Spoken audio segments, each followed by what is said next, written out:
descendre du ciel un ange qui avait la clé de l'abîme et une grande chaîne dans sa main. Il saisit le dragon, le serpent ancien, qui est le diable et Satan, et il le lia pour 1000 ans. Il le jeta dans l'abîme, ferma et scella l'entrée au-dessus de lui, afin qu'il ne séduise plus les nations, jusqu'à ce que les 1000 ans soient accomplis. Après cela, il faut qu'il soit délié pour un peu de temps.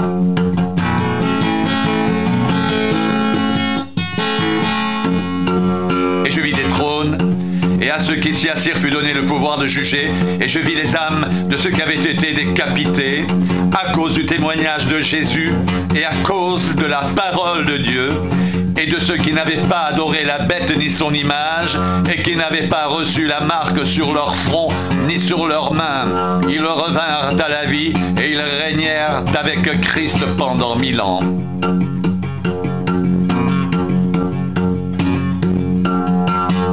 Les autres morts ne revinrent point à la vie jusqu'à ce que les 1000 ans soient accomplis.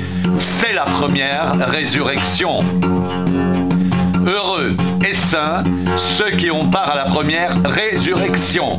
La seconde mort n'a point de pouvoir sur eux, mais ils seront sacrificateurs de Dieu et de Christ, et ils régneront avec lui pendant 1000 ans.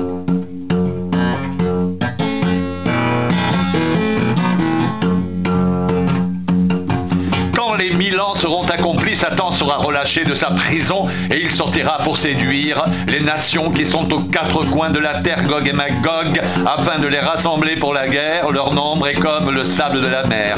Ils montèrent à la surface de la terre et ils investirent le camp des saints et la ville bien-aimée, mais un feu descendit du ciel et les dévora. Et le diable qui les séduisait fut jeté dans les temps de feu et de soufre, où sont la bête et le faux prophète. Ils seront tourmentés jour et nuit au siècle des siècles.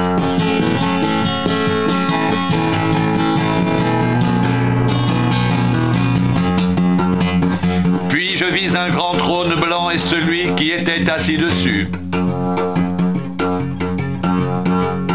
La terre et le ciel s'enfuirent devant sa face, et il ne fut plus trouvé de place pour eux. Et je vis les morts, les grands et les petits qui se tenaient devant le trône. Des livres furent ouverts. Et un autre livre fut ouvert, celui qui est le livre de vie, et les morts furent jugés selon leurs œuvres, d'après ce qui était écrit dans ces livres.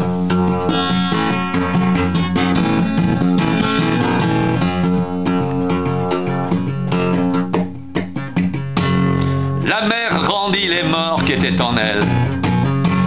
La mort et le séjour des morts rendirent les morts qui étaient en eux. Et chacun fut jugé selon ses œuvres.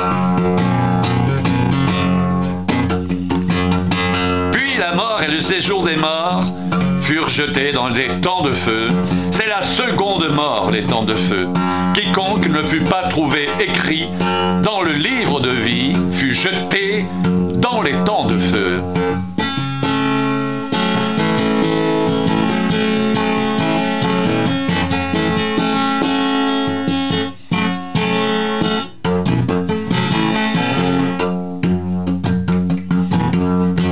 Puis je vis un nouveau ciel et une nouvelle terre, car le premier ciel et la première terre avaient disparu et la mer n'était plus.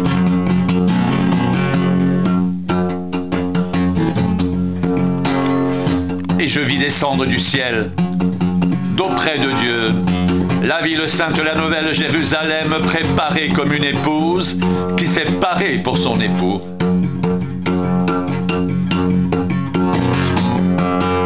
J'entendis du trône une voix forte qui disait: voici le tabernacle de Dieu avec les hommes, il habitera avec eux, et ils seront son peuple, et Dieu lui-même sera avec eux. Il essuiera toute larme de leurs yeux, et la mort ne sera plus. Il n'y aura plus ni deuil, ni cri, ni douleur, car les premières choses ont disparu.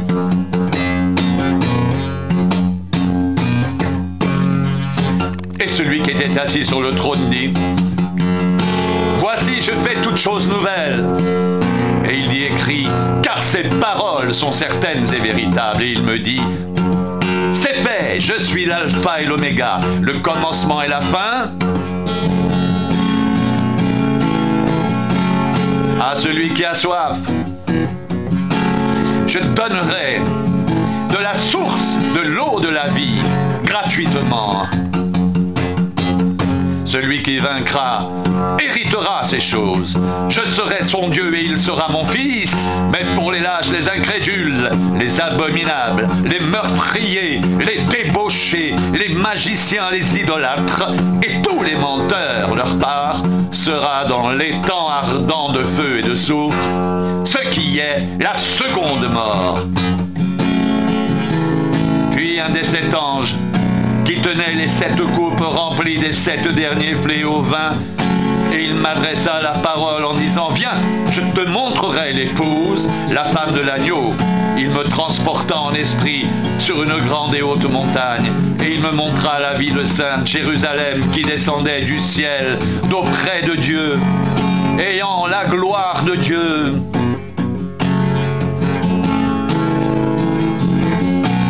Son éclat était semblable à celui d'une pierre très précieuse, d'une pierre de jaspe transparente comme du cristal. Elle avait une grande et haute muraille. Elle avait 12 portes, et aux portes 12 anges, et des noms écrits, ceux des 12 tribus d'Israël. À l'Orient, 3 portes, au Nord, 3 portes, au Midi, 3 portes, et à l'Occident, 3 portes. La muraille de la ville avait 12 fondements, et sur eux, les 12 noms des 12 apôtres de l'agneau. Celui qui me parlait avait pour mesure un roseau d'or, afin de mesurer la ville, ses portes et sa muraille. La ville avait la forme d'un carré, et sa longueur était égale à sa largeur. Il mesura la ville avec le roseau et trouva 12 000 stades. La longueur, la largeur et la hauteur en étaient égales. Il mesura la muraille et trouva 144 coudées, mesure d'homme, qui était celle de l'ange.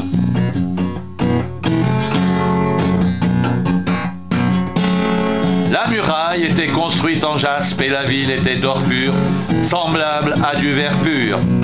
Les fondements de la muraille de la ville étaient ornés de pierres précieuses de toute espèce.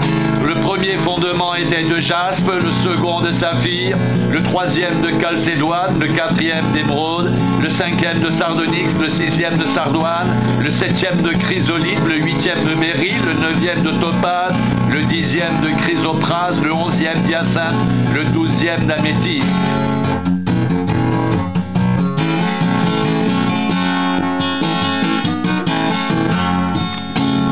Les 12 portes étaient 12 perles. Chaque porte était d'une seule perle. La place de la ville était d'or pur comme du verre transparent. Je ne vis point de temple dans la ville, car le Seigneur Dieu Tout-Puissant est son temple, ainsi que l'agneau.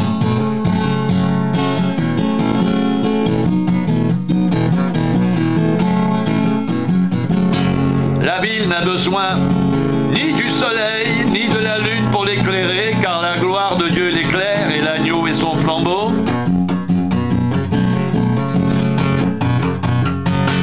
Les nations marcheront à sa lumière et les rois de la terre y apporteront leur gloire.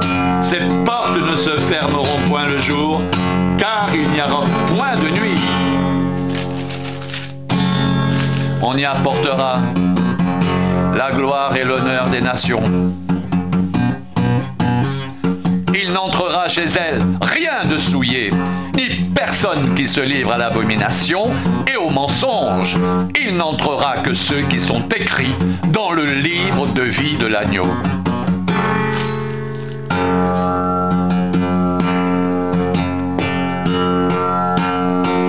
Et il me montra un fleuve d'eau de la vie, limpide comme du cristal, qui sortait du trône de Dieu et de l'agneau. Au milieu de la place de la ville et sur les 2 bords du fleuve, il y avait un arbre de vie produisant 12 fois des fruits, rendant son fruit chaque mois, et dont les feuilles servaient à la guérison des nations.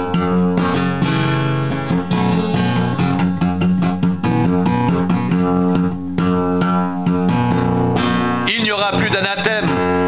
Le trône de Dieu et de l'agneau sera dans la ville. Ses serviteurs le serviront et verront sa face, et son nom sera sur leur front.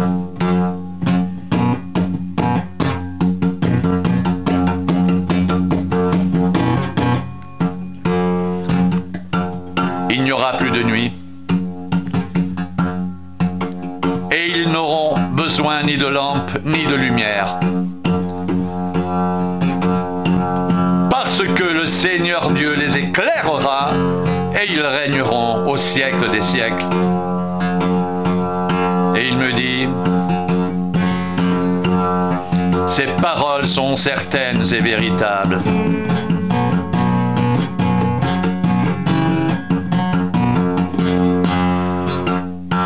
Et le Seigneur, le Dieu des esprits, des prophètes, a envoyé son ange pour montrer à ses serviteurs les choses qui doivent arriver bientôt. Et voici, je viens bientôt. Heureux celui qui garde les paroles de la prophétie de ce livre. C'est moi, Jean, qui ai entendu et vu ces choses. Et quand j'eus entendu et vu, je tombai aux pieds de l'ange qui me les montrait pour l'adorer, mais il me dit, garde-toi de le faire. Je suis ton compagnon de service et celui de tes frères les prophètes, de ceux qui gardent les paroles de ce livre. Adore Dieu. Il me dit, ne scelle point les paroles de la prophétie de ce livre, car le temps est proche. Que celui qui est injuste soit encore injuste. Que celui qui est souillé se souille encore. Et que le juste pratique encore la justice. Et que celui qui est saint se sanctifie encore. Voici, je viens bientôt,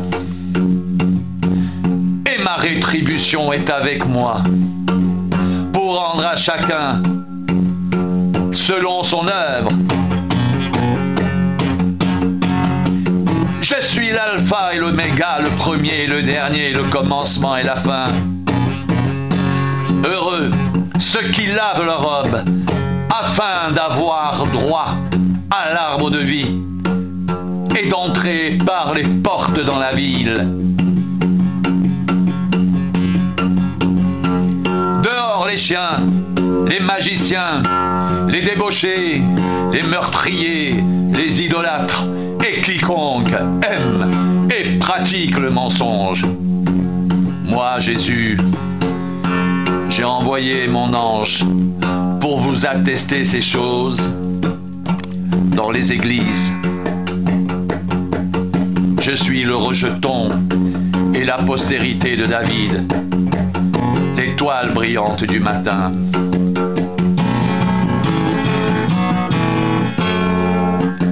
Et l'esprit et l'épouse disent viens, et que celui qui entend dise viens, et que celui qui a soif vienne, que celui qui veut prenne de l'eau de la vie gratuitement.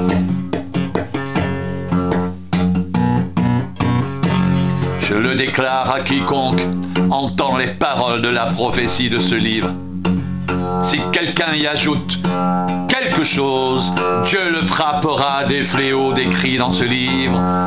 Et si quelqu'un retranche quelque chose des paroles du livre de cette prophétie, Dieu retranchera sa part de l'arbre de la vie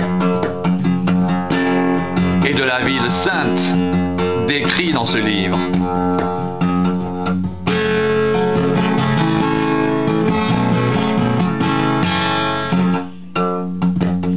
Celui qui atteste ces choses dit « Oui, je viens bientôt. Amen, viens Seigneur Jésus. » Que la grâce du Seigneur Jésus soit avec tous.